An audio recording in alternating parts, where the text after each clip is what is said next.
छात्रों एवं साथियों, मैं अपने चैनल संस्कृत महाविद्या ऑनलाइन क्लासेस में सभी का हार्दिक स्वागत करती हूँ। जैसा छात्रों, हमारा जो इससे पहले प्रकरण चल रहा था, समास प्रकरण चल रहा था, उसके विषय में हम विस्तृत रूप से चर्चा कर चुके हैं। तो आज हमारा एक नया टॉपिक शुरू होता है, कारक और विभक्ति।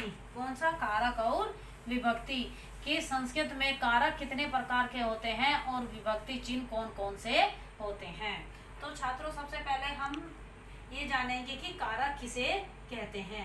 कारक हम उसे कहते हैं जिसमें संज्ञा या सर्वनाम के जिस रूप से उनका संबंध किया जाता हो उसे कारक कहते हैं। जैसे जो क्रिया को उत्पन्न करने वाले तत्व हैं वे कारक कहलाते हैं। क्रिया मतलब किसी कार्य को करना। जैसे उदाहरण के लिए राम जाता है। राम क्या हो गया? राम जाता है। यदि हम ये लिख देते हैं तो इसमें क्या हो गया? राम। राम जो है हमारा क्या हो गया? कर्ता। और जाता है, जाता है क्या हो गया हमारा? जाता है हमारी हो गई क्रिया। तो ये क्या हो गया? राम जाता है, ये हमारा कर्ता हो गया और ये हमारी क्रिया हो गई। तो इस प्रकार से यानी कि जो कार्य को करता है, यानी कि संज्ञा या सर्वनाम के जिस रूप के साथ संबंध का प्रयोग होता है उसे हम क्या कहते हैं? उसे क्रिया का जो प्रयोग होता है उसे हम क्या कहते हैं? उसे हम कारक कहते हैं। मुख्यतः संस्कृत में 6 प्रकार होते हैं। कारक के कितने प्रकार होते हैं? मुख्यतः कारक के 6 प्रकार होते हैं। 6 कौन कौन से? कर्ता, नंबर 1 पर हमारा क्या आता है? कर्ता। नंबर 2 पर क्या आएगा? नंबर 2 पर हमारा आता है कर्म। नंबर 3 पर हमारा क्या आता है? नंबर 3 पर हमारा आता है करण। नंबर 4 पर हमारा क्या आता है? नंबर 4 पर हमारा आता है संप्रदान। संप्रदान। नंबर 5 पर हमारा कौन सा कारक आता है? नंबर 5 पर हमारा आता है अपादान। और नंबर 6 पर हमारा कौन सा आता है? नंबर 6 पर हमारा आता है अधिकरण। अधिकरण।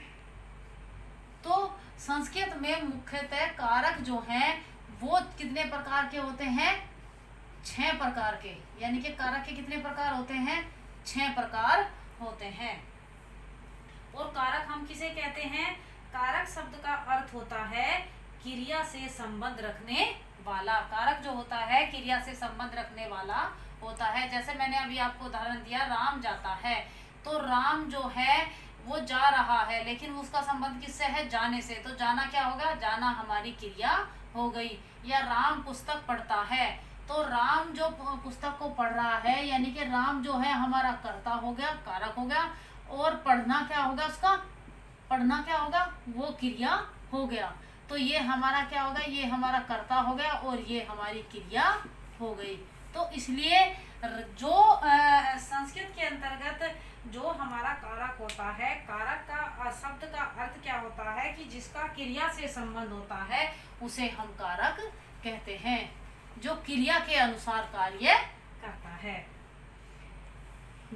किसी वाक्य में जिसमें संज्ञा, सर्वनाम आदि का क्रिया से संबंध होता है वह कारक कहलाता है। यानी कि संज्ञा और सर्वनाम। संज्ञा किसे कहते हैं? किसी व्यक्ति, वस्तु, स्थान के नाम को हम संज्ञा कहते हैं। जिससे इनका संबंध होता है उसे हम क्या कहते हैं? कारक कहते हैं।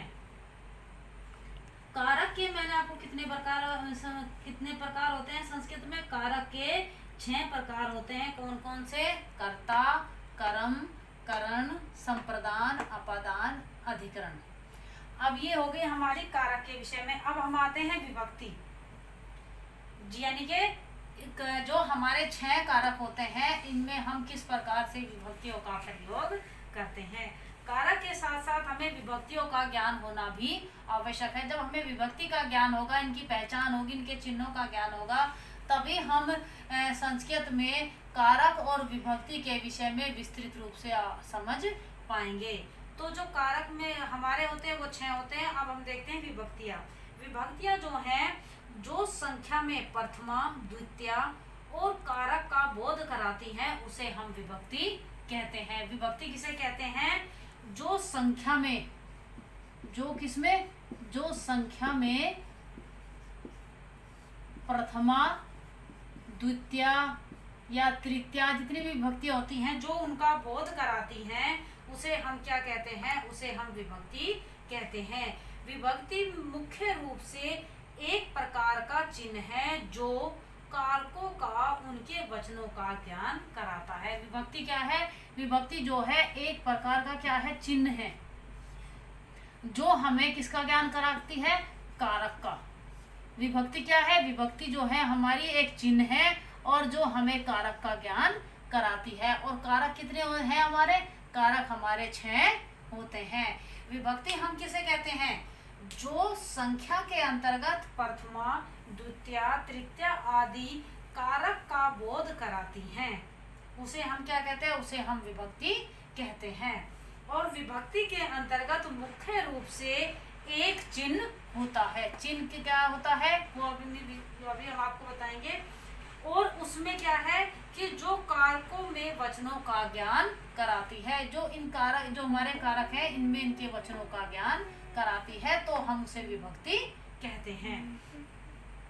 कारक तथा विभक्ति को अच्छी प्रकार से समझने के लिए पहले हमें इनके चिन्हों का ज्ञान होना आवश्यक है। इनके चिन्हों का कैसे? जैसे हमारे कारक और विभक्ति, अब हमारे क्या है? ये हमारा हो गया कारक, ये हमारी हो गई विभक्ति, ठीक है। अब हम सबसे पहले अपने कारक के विषय में देखेंगे कि कारक कौन कौन से हैं। अब हम लिखेंगे सबसे पहले अपने कारक। कर्ता, कर्म, करण। करण के बाद हमारा कौन सा है? संप्रदान। संप्रदान के बाद हमारा आता है अपादान। और अपादान के बाद हमारा आता है कौन सा? आता है अधिकरण। लेकिन हमारा जो एक कारक होता है संबंध कारक, उसका भी प्रयोग किया जाता है। लेकिन संस्कृत में क्या है? संबंध कारक का प्रयोग कम किया जाता है। तो हमारा आता है संबंध और उसके बाद आता है अधिकरण और उसके बाद आता है संबोधन। संबोधन क्या होता है? संबोधन का जो कारक हमारा होता है उसमें क्या होती है? संबोधन को हम गिनते जरूर हैं लेकिन इसमें क्या होता है? इसमें हमेशा संबोधन में क्या रहता है? संबोधन में हमेशा प्रथमा विभक्ति का प्रयोग किया जाता है। अब हमारा आते हैं विभक्ति। विभक्ति क्या होती है? कर्ता में कौन सी विभक्ति होगी? कर्ता में हमेशा प्रथमा विभक्ति होगी। कर्म में कौन सी विभक्ति होगी? कर्म में हमेशा क्या होगी? द्वितीय विभक्ति। करण में कौन सी होगी? करण में होगी तृतीया। संप्रदान में चतुर्थी। अपादान में पंचमी। संबंध में षष्ठी।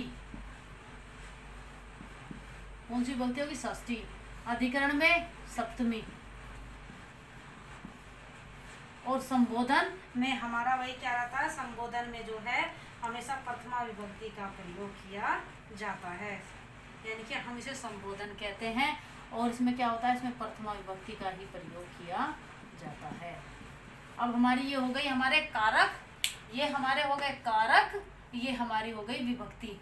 अब आते हैं हमारे इनके चिन्ह कि इनके चिन्ह कौन कौन से होते हैं। अब हम इनके चिन्हों के बारे में देखेंगे।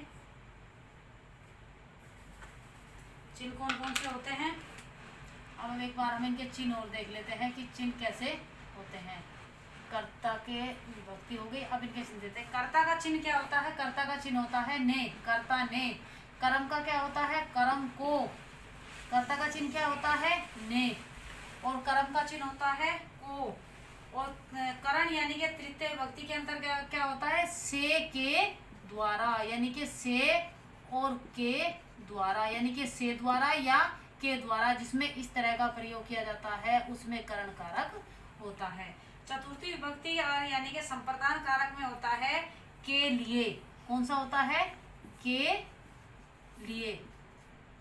ये होता हमारा संप्रदान कारक यानी कि चतुर्थी विभक्ति के अंतर्गत। इसके बाद हमारा आता है पंचमी विभक्ति यानी कि अपादान कारक। इसमें होता है से।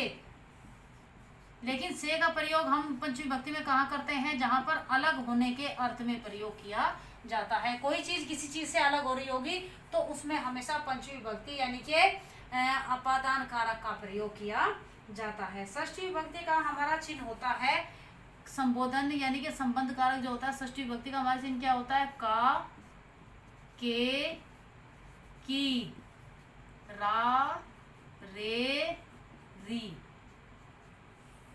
अब हमारी आती है सप्तमी विभक्ति। सप्तमी विभक्ति यानी कि अधिकरण कारक। इसका जो हमारा चिन्ह होता है में, पे, पर। में, पे और पर। अब हमारे आता है संबोधन। संबोधन में हमेशा किसी को जो संबोधित किया जाता है, भो, अरे, अरे मेरी बात सुनो, इस तरह के शब्दों का जहां हम प्रयोग करते हैं वहां पर क्या है? वहां पर संबोधन कारक होता है। हे राम, इस तरह के शब्दों का जिसमें प्रयोग किया जाता है उसमें संबोधन कारक होता है। तो छात्रों, कारक और विभक्ति के अंतर्गत हमारे कारक जो है संस्कृत में 6 होते हैं और जो विभक्ति होती है हमारी, विभक्ति जो होती है हमारी 7 होती हैं। तो इसमें क्या है कि कारक 6 हो गए और ये क्या है? ये हमारे कारक हो गए सारे। ये हमारे क्या हो गए? इनकी विभक्तियां हो गई और ये इनके चिन्ह होते हैं जिनके द्वारा हम आगे आपको इसके विषय में विस्तृत रूप से बताएंगे। तो छात्रों, आज के लिए केवल इतना ही। कल इसके विषय में विस्तृत रूप से चर्चा हम करेंगे। तो छात्रों, आप मेरे चैनल को लाइक और सब्सक्राइब करना ना भूलें। साथ ही सब्सक्राइबर के बराबर में जो बेल आइकन यानी कि घंटी का निशान है उसे भी दबाना ना भूलें, जिससे इससे नेक्स्ट आने वाली वीडियो का नोटिफिकेशन आपको मिलता रहे। धन्यवाद।